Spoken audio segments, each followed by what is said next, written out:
Hello and welcome to Mike Drops the Mic. I'm Mike Lineman. Today, I'm joined by my co-host and my sister, Marie Lineman. Marie, how are you doing today? I'm good. Excited for my first interview. And today, we have the pleasure of being joined by our guest, Norman Plotkin.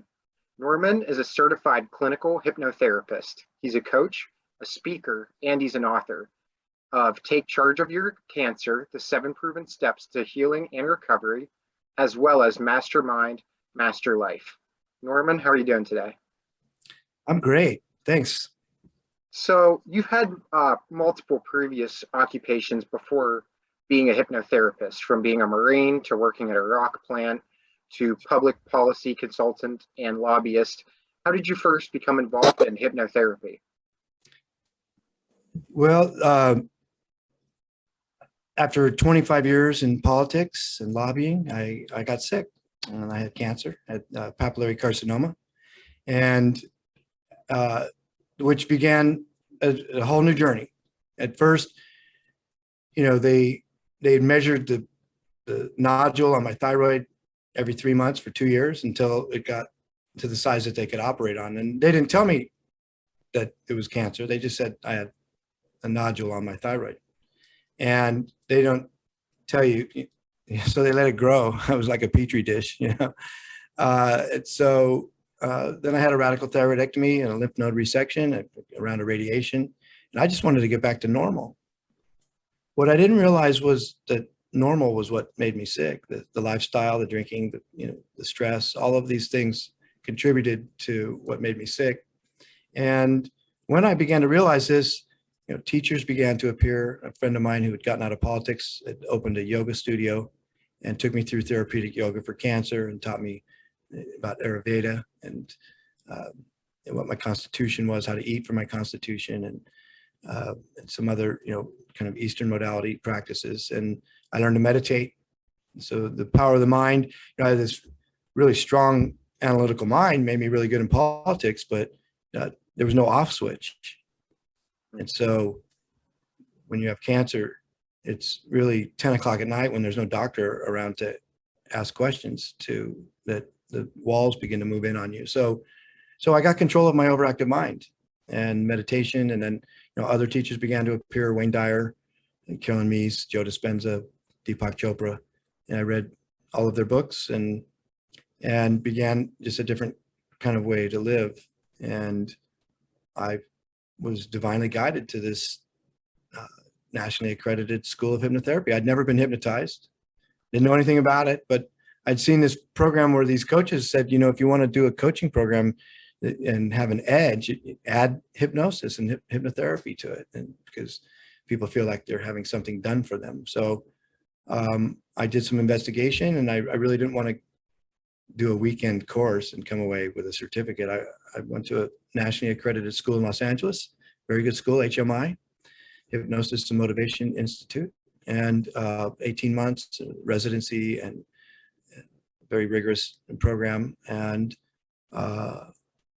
that's kind of the trajectory. So never having been hypnotized, not knowing a whole lot about it, like most people, Vegas show or the county fair or countless movies that have been made because it's a real easy target,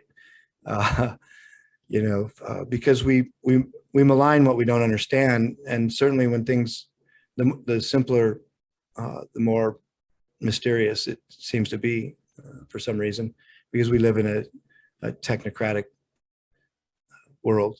We want someone with alphabet soup behind their name to give us some technical explanation and solution. And in the end, it's more like Occam's razor, that the simplest explanation is usually the best. And so I found my way to hypnotherapy school. And what I liked about it was it's organic, it's non-invasive, and it's non-chemical. So the movement is toward some pill that's going to help you, and everyone wants to just reach for a pill, and there are side effects. There's inefficacy. It makes you feel weird. You put on weight. There's all kinds of things that you don't bargain for when you start taking these pills, when you think the pill is just an easy solution. It's not. So that's what I liked about the hypnotherapy. I found my way to that school, and I've been practicing it for almost 7 years. Okay. And I know a lot of people, whenever they think of hypnosis, they think about you're getting very sleepy now, and like the movie Get Out and things like that. Just maybe stereotypes that are actually accurate, especially to hypnotherapy. So, how would you describe what hypnotherapy, generally speaking, is to someone and how it is utilized? Well, it's trance, and humans have been using trance for time immemorial. The earliest healers, indigenous and Aboriginal folks, used trance. I mean, they did full-on surgeries. This is how they help people. And so the stage shows are entertainment, and they use that to show you the power of the subconscious mind and how we can kind of throw a switch in parts of our mind and do silly things. But it's entertainment. And I'm a little uncomfortable by all that. I have colleagues I went to school with, they do the entertainment side. That's great. That's good for them. But I work on the therapeutic side. And so I'm kind of very serious about it. I can give you a couple of definitions from the American Journal of Clinical Hypnosis. Hypnosis or trance is an animated, altered, integrated state of focused consciousness, that is, controlled imagination. It's an attentive, receptive state of concentration that can be activated readily and measured. It requires some degree of dissociation to enter and become involved in imagined activity, enough concentration for an individual to maintain a certain level of absorption, and some degree of suggestibility to take in new premises. One other is from the American Psychology Association. Hypnosis is a state of inner absorption, concentration, and focused attention. It's like using a magnifying glass to focus the rays of the sun and make them more powerful. I appreciate the fact that you have those definitions right there on hand. I mean, that's pretty good. You came prepared, huh? Oh yeah, well, it's important because modern medicine is evidence-based, and if you don't have an evidence base, it's easily rejected by those who think they are scientific. And so until recently, when we had modern technology to be able to measure what's going on, it was thought of as largely anecdotal and mostly based on the persuasion of the hypnotist. But now we know that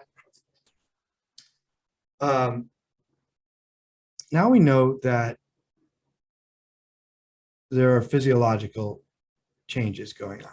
And what are those physiological changes? We can point to Dr. David Spiegel's recent research out of Stanford. It's demonstrated a drop in activity in the dorsal anterior cingulate, part of the salience network of the brain, a context decoder, or in layperson's terms, a part of the brain that alerts you to what you should pay attention to and what you can ignore. This part of the brain, which fires up when there's something to worry about, actually calms down during hypnosis.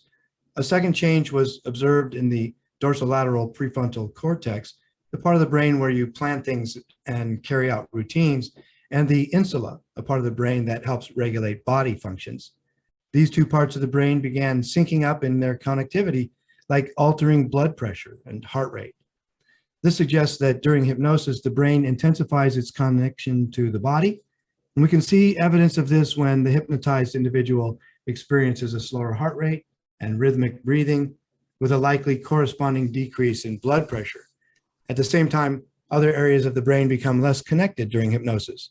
The researchers saw more of a disconnect between the same region of planning and routines, the dorsolateral prefrontal cortex, and a part of the brain characterized by self-reflection. In hypnosis, people tend to do things without reflection. As a result, they likely do sometimes embarrassing or silly things in stage hypnosis shows. They're not thinking about it, they're just doing it. So now we have a scientific explanation. We know that there are physiological changes that are going on. We know it's no longer anecdotal. It's no longer look into my eyes. But hypnosis means sleep in Greek. So you're feeling sleepy. I still use that. I don't use the pocket watch. It's called eye fascination, and it's one way into trance. Some people use it. I use it for children. Eye fascination is a good way to take children, and I have crystals, and I do fun things. They're very literal. But for adults, I kind of bore them into trance. I tell stories, I engage their senses. Sometimes I'll shock them by I'll lift their hand and drop it quickly. So these are all ways to take people into trance. And basically it's like this. Think of it this way. The conscious mind is like a Labrador retriever, and I throw a stick and it goes off. That Labrador retriever of your conscious mind runs off to chase the stick, and I speak to your subconscious mind. Wow. That's so interesting to hear about.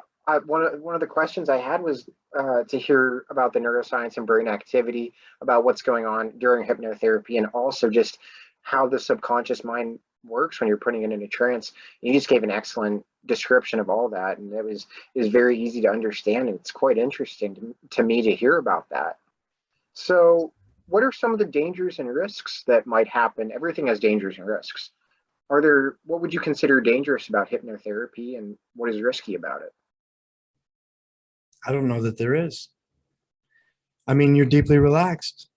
There have been times I've had people have what's called an abreaction. And most of the time people cry, they laugh, they do all kinds of funny stuff. No one leaves with a hangover. Everyone leaves my office better than they came. There's no hangover. There's no side effects. You may be upset. You may cry. I keep Sure. box of Kleenex here because we bring up stuff. We bring up stuff and we let it go, and I help people realize it can't hurt them anymore. Wow. So because we have these experiences, right? And we develop behavior to adapt to it. Oftentimes it's maladaptive behavior. And the subconscious mind holds on to that. The threat could be long gone. The person could be dead. But we guard against it anyway.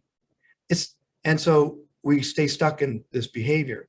And so, the subconscious mind controls the autonomic nervous system. It keeps our heart rate at whatever your resting rate is, 60 or whatever. It keeps your temperature at 98.6. It also, that's the physiological side. It wants to bring us back to homeostasis. From the psychological side, or physical side, do you have to keep learning how to ride a bike? No. Once you learn how to drive that stick shift, you know how to drive a stick shift. That's why you stay stuck in the behavior. It's what the subconscious does. It holds on, it learns something, and it frees you up so that you can go do something else. So you can text on your phone or vape while you're shifting your car. Sure. I have a question for you. So I'm a fan of Dale Carnegie. He's a very accomplished author and motivational speaker, very well known. And I'm reading his one book, How to Stop Worrying and Start Living. And he writes about how fear and anxiety can cause very physical illnesses and health issues, such as heart disturbances, stomach ulcers, headaches, forms of paralysis, even seizures and pseudo seizures. So how could hypnotherapy help somebody who's suffering through tough physical health concerns such as these? There is no place but now. Here, there is no time but now. The past and the future exist only in your mind. If you ruminate or get anxious over those non-existent spaces and times, you can make yourself sick. The placebo effect demonstrates that a third of the time the sugar pill makes you better. Every drug that goes to market is compared against the sugar pill, and people who take the sugar pill get better. And conversely, there's the nocebo effect. You can make yourself sick. A study shows that 70 some odd % of medical students experience the symptoms of the diseases that they're studying about. Just being in that energy, you can make yourself sick. So the mind is a powerful thing. There's a whole body of medicine called psychosomatic medicine. And the symptoms are real. Like, people cynically dismiss it. Oh, it's all in your head. Well, that's where it started. But that pain in your body is very real. And so I help people, you can't change what's happened, but you can change how you feel about it. So when we regress to the past over things that have been traumatic, then we just change how we feel about them. In the future, so, a physiological response to a threat is from the autonomic nervous system is the sympathetic nervous system is fight or flight. And what happens in the beginning, a saber-toothed tiger would jump out and we would dump adrenaline into our blood, and the blood would move out of our core and into our arms and legs so we could run or fight. Well, today there's no saber-toothed tiger, and we can't run and we can't fight. We got to deal with our stuff. But now we got adrenalized blood in our arms and legs. Sure. And this is what makes us anxious. Yeah. Yeah. And hypnotherapy can help with anxiousness as well as other things as well, such as addiction, weight loss, dieting, relationship issues. What would be the most common reasons that somebody might come to hypnotherapy? What do you see the most? Well, right now, because there's a scourge of a upper respiratory disease, I'm getting a lot of smokers who finally want to quit. The number of people who smoke is vastly less than it once was, but still there are those who do. And so I'm getting a lot of smokers. I get a lot of people who come in for weight loss, and it's not about the weight loss. We carry this layer of extra protection from emotional protection from the outside world. So weight loss, smoking, relationships, these are the things that people get themselves into. Fears and phobias, a lot of childhood trauma, and they don't know it. But I regress everybody back to childhood and connect them with their inner child, and just kind of love on that little kid inside you. Let them know it's going to be okay, and then you begin to see the world differently through your adult eyes that answers some of the questions that child had that were never resolved. Mostly, I teach everybody that love is their birthright, like it's the Reader's Digest version of the Course in Miracles. Love is your birthright. It resides in your heart center. Its opposite is fear. In any moment, you can come from a place of love or fear. It's your choice. Love gives rise to all positive emotions. Fear gives rise to all negative emotions. And in any moment, you can choose. And so what I do is I teach them to come up with an image, icon, or a picture that just represents love. Be a red rose, a red heart, Jesus, a peace sign, a puppy, a kitten, whatever it means to you. Yeah. And then bring that picture into your heart space throughout the day and let love wash over you. Your whole life will change. You know, Viktor Frankl said there's a space between action and reaction, between stimulus and response. And in that space lies your power, because you get to determine what kind of human being you want to show up as. If you show up as a human with love in your heart, your experience is going to be very different than if you show up with fear. Fear is everywhere. It's pervasive. It's the 3D world we live in. There's a lot of fear going on right now. There's mass hypnosis right now. And so the greatest thing that you can do, or anyone can do, is just to remember to bring love into our heart space and come from a place of love. That doesn't mean be a doormat. I can lovingly tell you that you're not allowed to treat me that way. I can exercise my boundaries lovingly. That was beautifully said. I think that's so important to focus on loving and everything like that. That was well said. Next, I want to turn things over to my co-host here, Marie. So I'm going to ask her to see if there's anything that she would like to ask. I know she has a few questions, so I'll let her take it away from here. Yeah, I had some questions prepared, but as you were talking, just different ideas are coming in. First thing, how does hypnotherapy differentiate from traditional treatments like medicine and talk therapy? Also, I know that I in my past have done some EMDR therapy, or their eye movement desensitization therapy, and I know that's something that's being more popular amongst therapists. How does that play into hypnotherapy? EMDR is hypnosis. Oh, there you go. So Freud began with hypnosis. He moved to psychoanalysis because hypnosis for him, he was very Germanic and authoritarian, and there was some criticism of him in that his patients just wanted to please him. They were doing it because, not, just because he was, So at any rate, the three things are needed for a hypnotic modality: authority, a doctrine or paradigm, and you have to feel something, right? So the authority is, as you visually, we're on video and you can see my certificates on the wall behind me. That's the authority. I went to school. Yeah. I learned. The doctrine or the paradigm is the modality that I learned, the way I learned to do hypnosis and hypnotherapy. So there's the hypnosis that gets you into trance, and then there's the hypnotherapy, which is, suggestions and metaphor and imagery to speak to the subconscious mind to make positive, lasting change. And then you have to feel something. So Yeah. almost everybody feels deeply relaxed in my chair. So the authority, the schooling that I went to, is the authority in my practice, and then the doctrine or the paradigm is the methodology that I use to apply my craft. And then you feel something. Certainly, you're relaxed, you're relieved. You could be upset, and a lot of tears.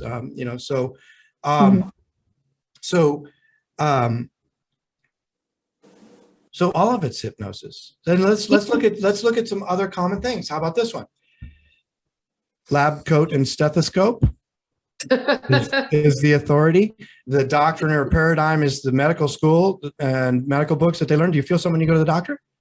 Not a good place to have your blood pressure taken, or maybe you got good test results and you're relieved, or maybe you got bad test results and you're afraid. You feel something. Oh, yeah. Or maybe you're angry because you sat in the waiting room for 45 minutes for a 5-minute appointment. So medicine is hypnosis. How about this one? The white collar? Yeah. Or the cloak or the cap or whatever. And the good book, whether it's the Quran, the Torah, the Bible, the Bhagavad Gita, it doesn't matter. Pick one. And do you feel something when you're in mosque, temple, or church? Oh, yeah. Yeah. Of course. It's hypnosis. Well, I just have to say, as someone that I did receive the EMDR years ago, I mean, it made a world of a difference to me. So if there's anyone listening to this who's considering hypnotherapy, yes, 10 out of 10. It was maybe 5 years ago, and still to this day, I'm not affected the way I was. Beautiful. And I do actually have one more quick question for you. I'm an elementary teacher, and you mentioned doing hypnotherapy with children, and I'm really seeing a lot of kids with all sorts of psychological issues. So can you speak a little more on like what that entails and maybe what the future would be with hypnotherapy in children? Oh, sure. I mean, we're seeing great in areas where they help children learn to meditate. Mm-hmm. I mean, just slow down. I've had kids when they're 4, you got to give them a 5-minute warning and then a 3-minute warning. And then you can't just yank them out of because they're in hypnosis. Yeah. I mean, when they're going, they're really got a machine gun and they're really at war. You know what I mean? And so when you yank them out of that, it can really disrupt them. So they're very literal. You're in hypnosis from 0 to 8. They're very literal and very suggestible. So, taking your time, building imagery. I've had some kids on the spectrum who have a hard time eating because they're very sensitive to texture and and other things, So, so I had one young client. She was a gymnast and was having a really hard time with this back spring thing, and so I asked her what her favorite animal was, what her favorite color. And so I took her in light trance on a green dolphin and had her climb on board that green dolphin. And we flew through the air over the pyramids and then over around her house. And she could look inside and see her mom. And then over the football field where people were doing gymnastics. And then I saw her do it. And I saw it, and I took her through it, but it was very detailed, and seeing her doing it and visually athletes have been doing self-actualization forever, you know what I mean? So, but I put her on the green dolphin and she kind of smiled, and then, I took her in with a crystal, and, so kids are in hypnosis. So if you just slow down, soften your voice, give them a mental image that they can wrap their mind around. Maybe they're in a park under a tree and there's a bench, and on that bench is their hero or maybe their higher self, and they sit down on the bench and they have a conversation, and then you just lay out what it is you want to convey as being that conversation, and then you reassure them that they can come to the bench and talk to their hero anytime they like. And you see how you can just instantly calm the whole thing down. Oh, yeah. I can see myself using that with so many of my students in all sorts of situations. And even as an adult, taking that time to sit down and calm yourself, get yourself out of the negativities and the space you're in, that I see that working for tons of people. Oh yeah, I do it. Mostly the love imagery is really powerful, but I just call it imagery. Don't call it hypnosis. People get freaked out. Like, Yeah. let's just do a quick imagery journey, shall we? We'll go to the beach. You like the beach? Oh, smell the salt air, feel the cool breeze, the onshore breeze in your face, and the warm sand squishing between your toes. Mhm. See, and just you can transport them somewhere entirely different. Where's your favorite place? Oh, the mountains. Oh, feel the snow crunch under your feet. I do. I just did a super powerful glove anesthesia. I took someone to a mountain cabin and had them, bury their hand in a snowbank and then pull out a handful of snow, and then get it and just feel it getting really, really numb, super numb, very numb. Nod your head when you can feel your hand is super numb. Good. Now put that hand over the place that it hurts, and just transfer that cold numbness. I mean, it's so powerful. Wow. A lot to definitely look into after this for sure. Just because we are limited on time, I'm going to hand it back to my brother co-host, and I'm sure he has some few more questions for you. Yeah, Norman, one of the last things we like to do with these Zoom interviews is we do what we call 7 quick questions. So they're short answer questions. They can be what we talked about or what we didn't talk about. Just a chance to get to know you a little bit better. So sound okay? Sure. Go shoot. All right. Because the holiday season is coming up, what is your favorite holiday movie? Oh, It's a Wonderful Life. My dad's favorite. Yeah. I mean, I've 57 times I've seen it. Wow, that's dedication right there. Wow. All right. If you had to do a career entirely different from what you're doing now and even what you've done in the past, what would you start over and do? I'd be a shaman. Oh, really? Nice. I study it now, but I can't. I don't call myself a shaman. Mm. What are some of your favorite hobbies when you're not working? Oh, I'm an extreme skier. I mountain bike, and I drive really fast. I have a motorcycle and a fast car. Nice. Who are some of your greatest inspirations, whether it's work, daily life, whatever? Well, Henry David Thoreau, Mm. civil disobedience. I'm a rebel at heart, but I color within the lines, right? And then Wayne Dyer, who's a powerful individual. It's a whole different set of folks now that I've changed, but Henry David Thoreau, Wayne Dyer, Deepak Chopra, Carolyn Meese, Joe Dispenza. Okay, good ones, good ones.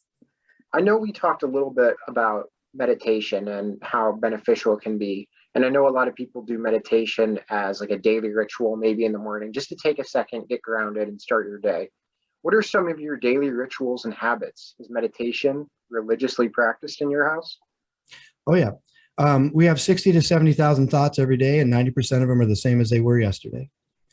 And so it's really important to get up in the morning, use the restroom, come back, and be quiet and still for as close to 10 minutes as you can. And you don't have to put your body in any kind of contortion or any, hands or feet in any certain way. Just be quiet and still. Close your eyes, shake the Etch-a-Sketch, and just be blank for a little bit, because the thoughts will come soon. Kindness, love, forgiveness. Those are my mantras. Love, kindness, gratitude, forgiveness. Every day is filled with those 4 things to the greatest extent possible. Mm-hmm. Well said. Yeah. My last one for you is, if you do have a bucket list or anything like that, what's the next thing you would like to cross off of it? Well, I've been to Kathmandu. I would love to do Machu Picchu. I want to open a clinic to use hypnotherapy to help people with cancer. It's a dream. It's a big, hairy, audacious goal, and it seems far away, but that's the chief among them. It makes sense, and I feel like there'd be a really great need for it. And location. If you can get that right in that sweet spot, I'm sure you could find tons of clients. Yeah. It's a good goal. With your story as well, in terms of hypnotherapy with cancer, I think that your heart's in the right place with setting a goal like that for yourself. I think that's fantastic. My last question I have for you is, because again of the holiday season, what are some of your favorite holiday traditions? Whether that's family oriented or yourself, or how do you spend your holidays? Well, family is super important. I mean, I was in a position to be able to help both my parents transition in the last 3 years, and I held their hand as they, transitioned, and I was in place. They hadn't been together in 30 years, but they died within a year of each other. Both had a stroke. And when I was a self-important lobbyist, I never would have been available to them, but because life had changed and I was able to be there with both of them, and I feel like I fulfilled a soul contract. And I've lost 3 siblings and both my parents. I'm a bit of an orphan, but family is super, super important. And the kindness and the giving and the spirit of this season, I wish that we could embrace all year long. And so certainly lean into it now and try and carry this spirit throughout the year. Beautiful. Well, I just want to say thank you again so much for talking with us on short notice. And it was great to talk with you. I just want to let everyone know to read Norman's books. Again, Take Charge of Your Cancer, the 7 proven steps to healing and recovery, as well as Mastermind, Master Life. You can find Norman on Instagram at Norman Plotkin, CHT, and normanplotkin.com. Thank you again, Norman, very much, and have a happy holidays. Thank you. Great to be here. Appreciate it.